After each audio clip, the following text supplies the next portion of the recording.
Bırak onu gitsin, sen hiç üzülme. Değmez bir nanköre göre ölmeye.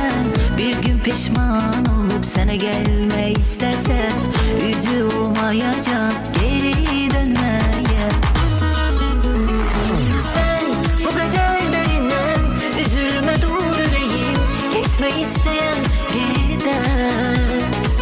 Bir kadının gözyaşları, gözü yaşlı bakışları giden adamı mahveder. Sen bu kadar derinden üzülme, dur yüreğim. Gitme isteyen gider. Bir kadının gözyaşları, gözü yaşlı bakışları